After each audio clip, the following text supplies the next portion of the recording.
리틀 도서관, 매주 한 권, 휴먼 터치. 저는 일상에서 책과 다정하게 지냅니다. 사람과 세상과 더 다정하게 지내고 싶어서 책 맛보기를 합니다. 이번 책은 7개의 코드로 읽는 유럽 도시입니다. 저자는 윤혜준입니다.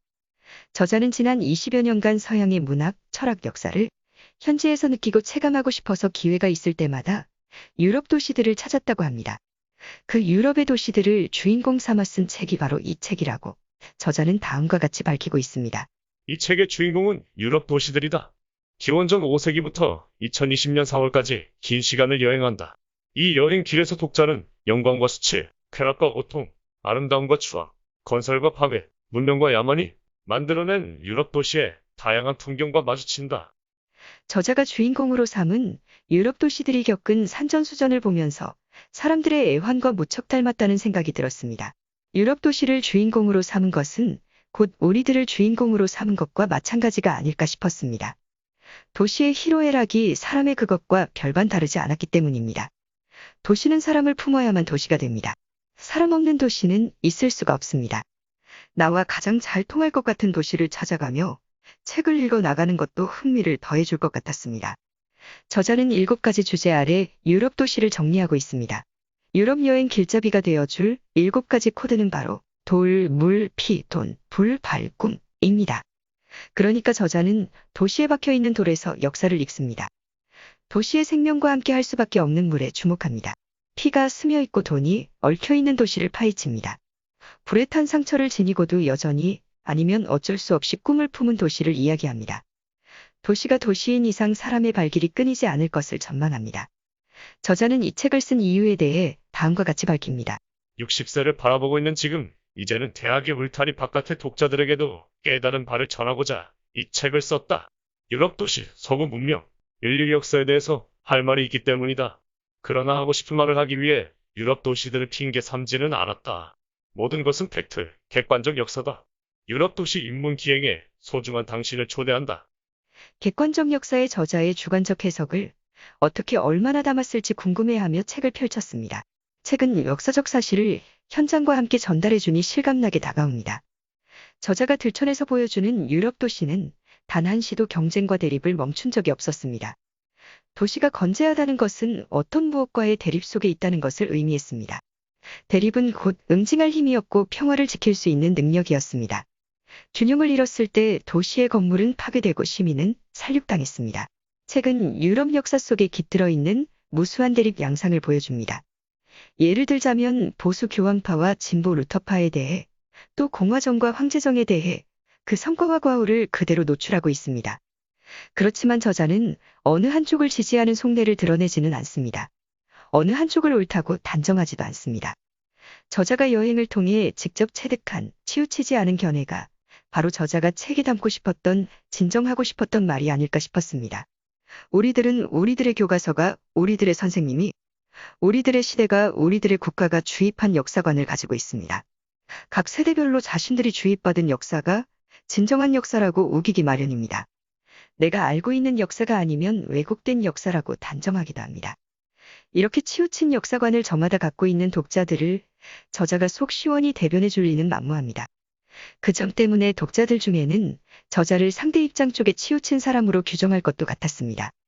진보인 독자에게는 보수 저자로, 보수인 독자에게는 진보 저자로 말입니다. 저자는 치우치지 않는 설명을 통해 역사는 치우침을 견디지 못했다는 사실을 일깨워줍니다.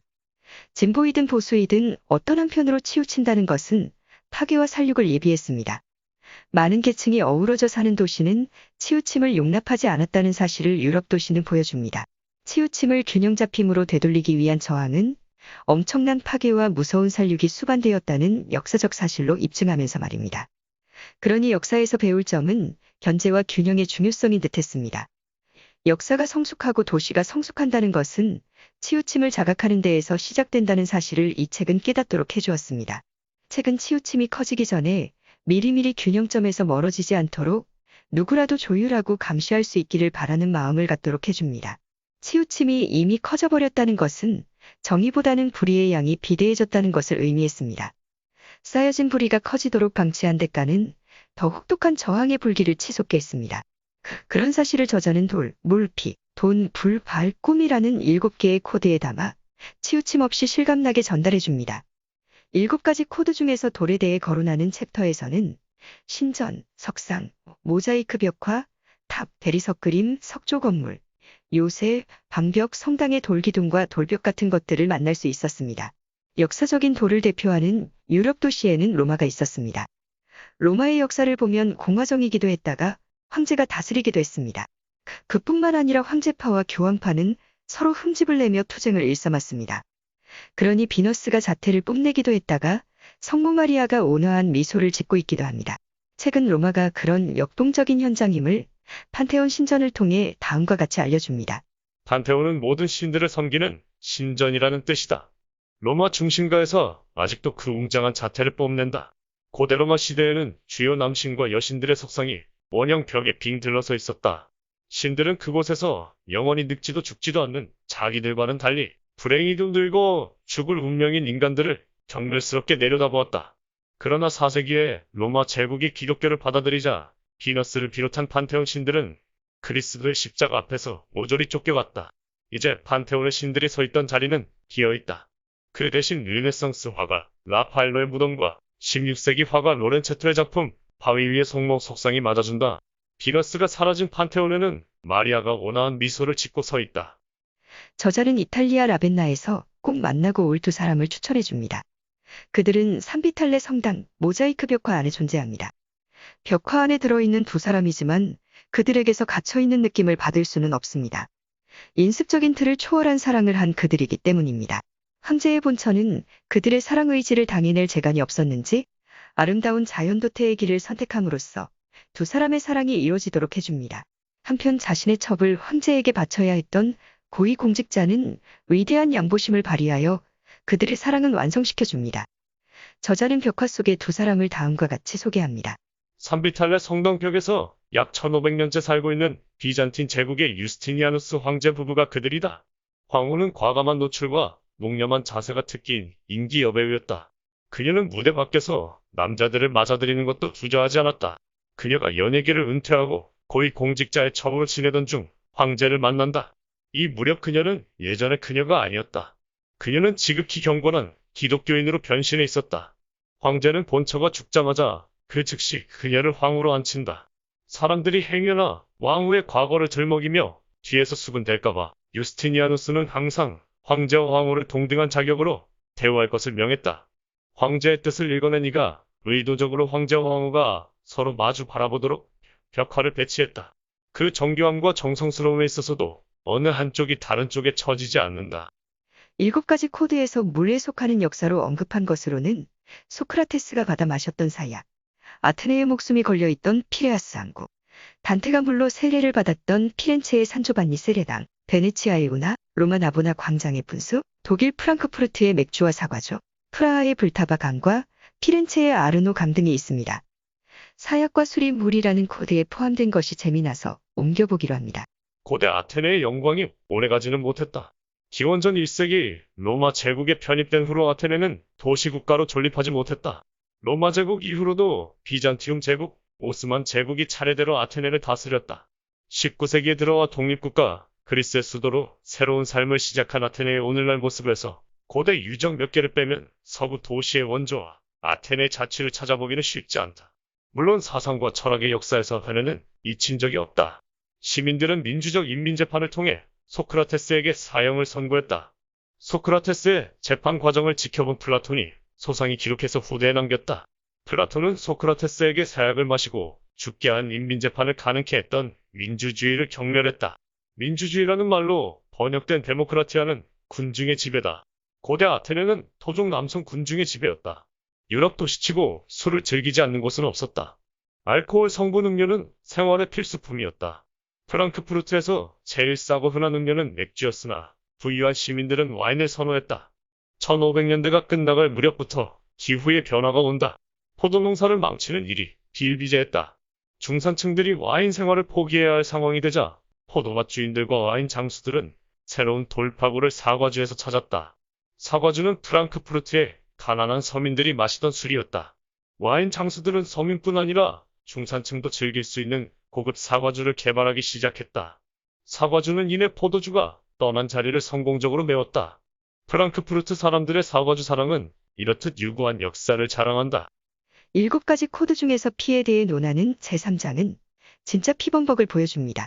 오이디푸스 왕이 자신의 두 눈을 찔러서 흘린 피, 콜로세움 원형 경기장에서 찔려 죽은 사람의 피와 짐승의 피, 파리 콩코르드 광장, 단두대가 자른 목에서 나온 피, 사람들이 먹기 위해 도살된 수많은 동물들의 피, 더러운 피로 여겨져야 했던 유태인, 자유를 위해 피를 흘린 부다페스트의 시민, 예수의 옆구리에서 흐르는 피를 보여주는 십자가상을 통해 피로 얼룩진 역사 현장으로 안내하고 있습니다. 내용 중에 아테네와 로마가 피를 대하는 방식이 달랐다는 사실이 인상 깊어서 옮겨봅니다. 기원전 429년에 초연된 소포클레스의 오이디푸스 왕이 공연된 곳은 디오니소스 극장이다. 오늘날에도 망가진 형태로 남아있다. 해마다 디오니소스 극장에서는 비극 경연이 펼쳐졌다. 인간의 인간됨을 온 공동체가 함께 절감하는 도시축제였다. 비극의 내용은 깊고도 심오했다. 아테네 시민들은 운명의 신에게 농락당한 인간의 가련한 처지에 공감했다. 비극의 주인공이나 주요 인물은 자살이나 타살로 죽는 것으로 끝난다. 죽는 장면을 무대에서 직접 재현하는 경우는 드물었다. 배우들이 무대 밖에서 말로 전하는 방식을 선호했다. 아테네를 무력으로 누르고 등극한 로마 제국의 주요 도시들에도 아테네 극장을 모방한 건물들이 들어섰다. 그러나 공연 내용은 너무나 달랐다. 로마인들은 무대에서 배우가 실제 피를 흘려야 열광했다. 어차피 죽을 죄수를 끌고 와 무대에서 죽이는 경우도 비일비재했다. 아테네는 연극 무대에서도 그렇지만 무대 밖에서도 직접 사람의 피를 보는 것을 극히 꺼렸다. 살인자를 처벌할 때도 광장에서 목을 쳐 죽이지 않았다. 아테네는 비극을 사랑했을 때 피를 꺼린 도시였다. 로마의 상하수도 시설은 부자들을 위한 것이었고 가난한 이들은 풍족하게 물을 사용할 수 없었다. 다만 물 대신 피를 실컷 즐길 수 있었다. 1세기에 세워진 이 웅장한 원형 경기장은 오늘날 남은 잔해만으로도 그 일세를 짐작케 한다. 콜로세움 경기장 쇼는 아침 일찍 시작해서 하루 종일 이어졌다. 가장 인기 있는 종목은 사람과 사람이 목숨 걸고 싸우는 검투사 경기였다. 그 외에도 짐승과 사람의 대결, 여자 검투사끼리의 대결, 칼을 안 쓰는 권투 경기 등이 골고루 섞여 있었으나 모든 경기의 핵심은 피였다.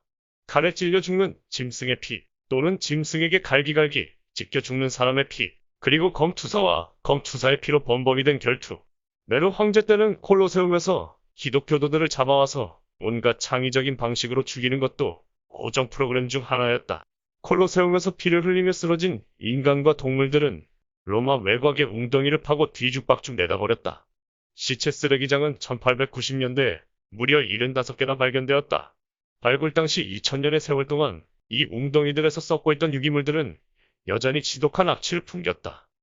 피는 피를 불러온다는 사실은 헝가리의 부다페스트가 역사로 입증합니다. 헝가리 역사는 근대 이전부터 이미 얽히고 설킨 복잡한 관계 양상을 갖고 있었습니다.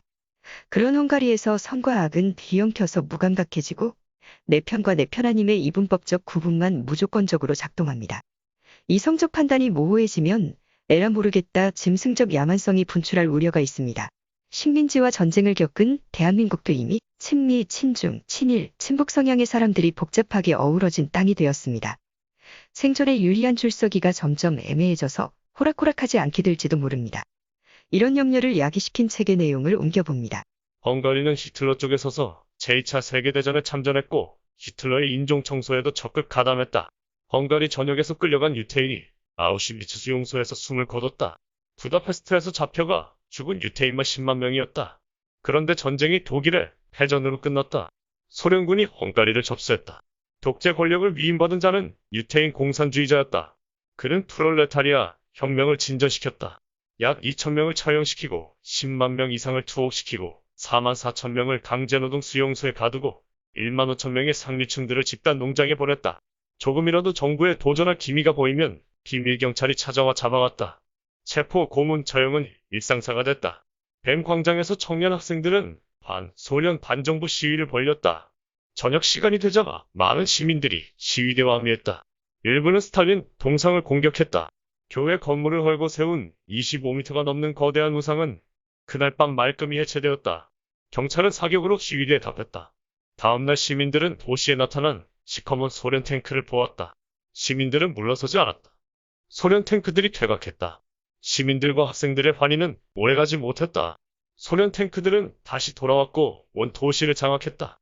시민들은 서슴없이 자유를 위해 피를 흘렸다. 소련 탱크는 기관총을 난사했다. 그리고 무차별 포격했다. 모든 건물이 표적이었다. 무너진 콘크리트와 철근 사이마다 시민들의 붉은 피가 흘러내렸다. 7가지 코드 중에 돈과 관련된 역사로 설명하고 있는 것에는 금박을 입힌 황금 저택 카도르, 피렌체 메디치 가문이 부자이자 정치 실세였던 코시모가 이따금 쉬기 위해 들렀던 산마르코 수도원, 면죄부 판매로 건축비를 충당했던 성베드로 대성당, 봉급을 받지 못한 스페인 군인들이 벌린 광기 어린 약탈과 학살 등이 있습니다. 책을 통해 베네치아 부자 귀족의 삶을 엿봅니다. 저택 전면에 온갖 금박을 입힌 카도르가 대운하 한복판에 지어진 15세기는 베네치아 공화국의 아드리아해와 지중해를 휘어잡던 전성기였다. 외력은 정작 실내에서는 볼 수 없다. 그럼에도 자신을 위해서가 아니라 베네치아 도시를 위한 집을 지은 셈이다. 모든 베네치아 귀족들은 스스로에게 엄격한 규율을 부여했다. 공식적인 행사에서는 늘 똑같은 검은 제복을 입어야 했고, 뇌물과 사치, 부패와 권한 남용을 금하는 온갖 법을 족쇄로 차고 다녔다. 화려한 저택 건축만이 유일하게 허용된 사치였다. 이들이 습지의 물을 빼서 터를 잡고 집을 짓는 것은 베네치아의 땅이 늘어나는 것이기에 정부는 적극 장려했다. 검소했던 화가 프라 안젤리코와 당대 갑부이자 최고 권력자였던 메디치 가문의 코시모가 산마르코 수도원에서 연결되고 있다는 사실이 약간 신기하게 여겨져서 옮겨보기로 합니다. 수도자이자 예술가였던 프라 안젤리코가 하느님에게 바친 그의 재능 기부는 오늘날에도 수도원 벽의 프레스코에서 별처럼 빛난다. 같이 지낼수록 빛이 나는 고운 성품과 깊은 영성이 감명받은 동료들은 점차 그를 프라 안젤리코, 즉 천사 같은 수사로 부르게 된다. 프라 안젤리코는 모든 그림을 무료로 그려주었다. 노동은 하지만 노동의 대가는 돈이 아니라 작품 그 자체였다. 자신의 예술은 하느님께 바치는 예물, 그것이면 좋겠다. 거액의 수당을 챙길 수 있는 최고의 화가였건만 그는 수사로서 늘 검소한 절제의 삶을 살았다. 그림 제작비를 대준 후원자 중에는 다름 아닌 코시모 대 메디치가 있었다. 그는 수도원의 방 하나를 전용으로 사용했는데 프라 안젤리코는 그 방에도 벽화를 그려주었다. 돈과 권력, 거래와 음모의 때가 덕지덕지 묻은 자신의 영혼을 씻기 위해 코시모는 이따금 수도원에 와서 하룻밤을 지냈다. 자신의 부와 권력의 효력을 일시 정지시킨 채 산마르코 수도원에서 무릎을 꿇고 기도했을 것이다. 7개의 코드 중에서 불에 해당되는 내용에는 드레스덴의 성모교회가 받았던 폭탄 세례, 7박 8일 동안 함부르크에 가해진 폭격, 메디치 가문의 권력과 사치를 질타한 사보나롤라가 주도한 허영의 소각, 모차르트가 지옥불로 내던진 본조반니 등이 있습니다. 2차 세계대전이 야기한 불은 정말 무서웠습니다. 폭격도 무서웠지만 항복하지 않는 것도 무서웠습니다. 시민들이 떼거지로 죽어나가도 굴복하지 않았고 공격도 멈출 줄 몰랐습니다. 그 부분을 옮겨봅니다. 제2차 세계대전이 끝난 지 불과 21년 만에 발발한 제2차 세계대전에서 파란 하늘은 전쟁터로 변했다. 하늘 전쟁의 주력 무기는 폭격기였다. 폭격 재미를 실컷 맛본 것은 전쟁을 먼저 일으킨 독일이었다. 히틀러 공군의 표적은 군사시설이나 산업시설에 국한되지 않았다. 사람들이 밀집해 살고 있는 런던 등 대도시에 폭탄을 투하하는 것도 중요한 전략이었다. 폭격당해 불타는 도시의 처참한 모습에 질려서 백기를 들게 하려는 것이 히틀러의 의도였다. 그러나 세계제국을 운영하던 영국인들이 쉽게 물러설 사람들은 아니었다. 거대한 산업국가 미국이 전쟁에 끼어들자 상황은 반전되었다. 영국은 미국과 합작하여 독일 폭격기에 당한 수모를 갚아주었다. 항구 도시이자 군함 조선소가 밀집해 있던 함부르크에 7박 8일 동안 폭격이 이어졌다. 화염은 폭풍을 이루어 시내를 말끔히 태워버렸다. 시민들은 잿더미로 변한 도시를 뒤로하고 피난길에 나섰다. 수도 베를린도 연합군의 폭격에 속수무책으로 파괴됐다. 영국 공군은 군사시설만 골라내는 번거로움을 간편히 해결했다. 한 동네씩 화염폭탄을 떨고 완전히 뭉개버리는 폭격을 이어갔다. 베를린 시민들을 떼거지로 죽이지 않고는 수행할 수 없는 작전이었다. 찬란한 바로크 도시 드레스덴은 공업지대와 인접해 있었기에 집중 폭격은 치명적이었다. 한 도시가 이렇듯 처참하게 폭격을 당한 예는 이제껏 전쟁의 역사에서 찾아볼 수 없었다. 도심을 뒤덮은 불길의 건물들은 사라졌고 시민들은 불에 타 죽었다. 견고한 돌로 지어진 바로크 양식의 드레스덴 성모교회는 1760년 7년 전쟁 때 폭탄 100개를 맞고도 무너지지 않았다. 웬만한 대포알은 능히 견뎌내며 200년이 넘는 세월 동안 드레스덴 시민들의 사랑을 받던 이 아름다운 교회는 20세기 중반 하늘에서 떨어지는 폭탄 공격은 당해낼 수 없었다. 1945년 2월 성모교회 안에는 300명의 시민이 피신해 있었다. 영미공군의 폭탄이 성모교회에 떨어지기 시작했다. 견고한 석주들이 이틀간은 충격을 견뎌냈다. 그러나 폭격 3일째 도시에 떨어진 무수한 화염폭탄이 질러놓은 거센 불의 회오리 바람이 교회를 가격했다. 건물의 실내 온도가 1000도까지 올라가자 마침내 도움은 무너졌다. 석주들도 고꾸라졌다. 마침내 외벽이 쓰러지며 산산이 흩어졌다. 성모교회를 복원하는 일은 베를린 장벽이 무너진 후에나 가능했다. 2004년에서 2005년 사이에 완성된 드레스덴 성모교회 복원은 독일 안팎의 건축가, 미술사가 종교인들이 합심하여 이루어낸 놀라운 업적이었다. 제작 및 설치는 맥도널드 회사가 맡았다. 이 프로젝트의 책임자는 이 회사 직원이던 앨런 스미스로 그의 부친은 드레스덴 폭격 당시 폭격기 조종사였다. 앨런은 부친의 업적을 참여하기 위해 드레스덴 출장을 자원했다.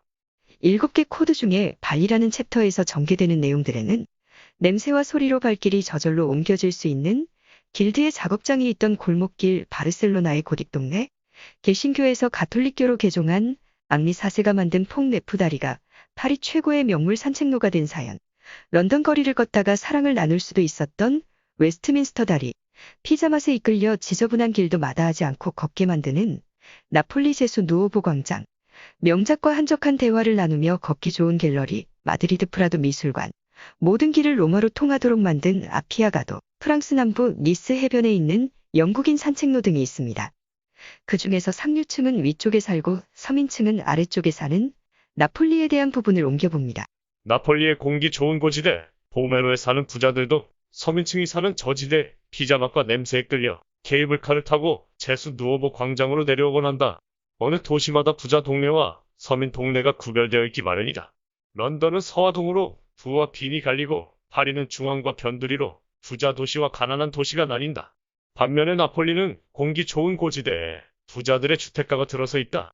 공기 탁하고 지저분한 아래 도시에는 부자가 아닌 사람들이 산다. 고지대인 보메로는 나폴리 안에 또 다른 도시다. 이곳 주민들은 스스로를 나폴리 사람이 아니라 보메로 사람이라고 부르고 아래 도시로 갈 때는 나폴리로 내려간다고 한다. 아래 도시 나폴리의 제수 누오보 광장은 보메로와는 전혀 다른 분위기이다. 사방에서 뒹구는 쓰레기, 좁은 길에 거주민과 관광객이 뒤엉켜 있다. 보메로에서 산책을 즐기던 한가한 발길로는 이곳 길바닥의 오물과 밀려오는 인파를 피하기 어렵다. 그렇지만 보메로에 사는 부잣집 사람들도 케이블카를 타고 광장으로 내려와 피자를 먹는다.